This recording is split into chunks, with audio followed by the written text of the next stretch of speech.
दिवंगत एक्टर सुशांत सिंह राजपूत की मैनेजर रही दिशा सालियान की मौत के मामले में पिता सतीश सालियान ने बॉम्बे हाई कोर्ट का दरवाजा खटखटाया है। उन्होंने कोर्ट से अपनी बेटी दिशा सालियान मौत मामले की नए सिरे से जांच करने की मांग की है। इस याचिका में सतीश सालियान ने दावा किया है कि उनकी बेटी के साथ गैंगरेप हुआ था और उसके बाद उसकी हत्या कर दी गई। दिशा सालियान के पिता ने बेटी की हत्या का दावा करते हुए आदित्य ठाकरे, एक्टर सूरज पंचौली और डीनो मौर्य पर गंभीर आरोप लगाए हैं। उन्होंने ये भी कहा है कि मुंबई पुलिस ने हकीकत को छुपाने की कोशिश की है।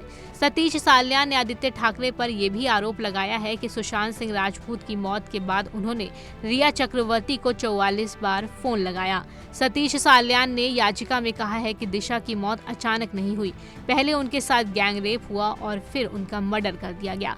सतीश ने कहा कि दिशा अपने करियर को लेकर काफी सीरियस थी, ऐसे में उनका सुसाइड करना मुमकिन नहीं है।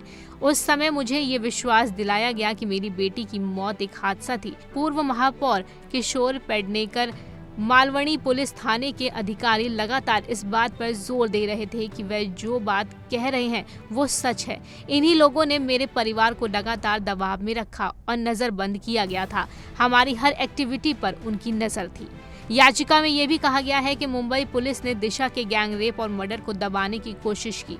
इसके लिए पुलिस ने सभी गवाह, फॉरेंसिक रिपोर्ट, पोस्टमार्टम रिपोर्ट जैसी सारी चीजें फर्जी तरीके से तैयार की। चश्मदीदों के मुताबिक 8 जून 2020 की रात दिशा के मालवानी वाले घर पर एक पार्टी थी जिसमें उनके कुछ करीबी दोस्त शामिल हुए थे। इस दौरान आदित्य ठाकरे, एक्टर सूरज पंचौली और डीनो मौर्य भी दिशा के घर पहुंचे थे। इस घटना के बाद ही दिशा को मौत के घाट उतार दिया गया।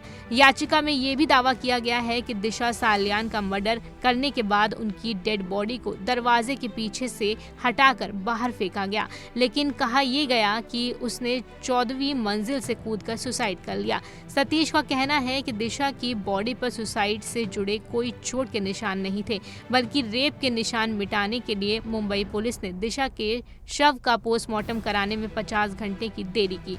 उन्हें ज्यादा देर तक दिशा की डेड बॉडी रखने नहीं दी गई और जल्दबाजी में अंतिम संस्कार करने के लिए मजबूर किया गया। वहीं दिशा सालियान के पिता ने आरोप लगाया है कि घटना वाले दिन इमारत और आसपास के इलाके के सीसीटीवी फुटेज भी गायब कर दिए गए। वहां मौजूद कई लोगों के मोबाइल लोकेशन और कॉल डिटेल रिकॉर्ड यानी कि CDR को दर्ज ही नहीं किया गया। इन सभी बातों के बावजूद मुख्यमंत्री उद्धव ठाकरे ने कोई कार्रवाई नहीं की, बल्कि उन्होंने घटना से जुड़े व्यक्तियों और भ्रष्ट अधिकारियों को बचाने की कोशिश की। इसलिए उनकी भी इस मामले में जांच होनी चाहिए। वहीं याचिका में मांग की गई है कि आदित्य ठाकरे, रिया चक्रवर्ती, संबंधित पुलिस अधिकारियों और डॉक्टरों को हिरासत में लेकर उनसे पूछताछ की जाए। साथ ही इन सभी की नार्को टेस्ट, ब्रेन मैपिंग और लाइव डिटेक्टर टेस्ट भी कराए जाए। सतीश सालियान ने हाई कोर्ट में दायर याचिका में ये भी मांग की है कि दिशा सालियान के केस की सारी जांच कोर्ट की निगरानी में NIA और CBI ही करे।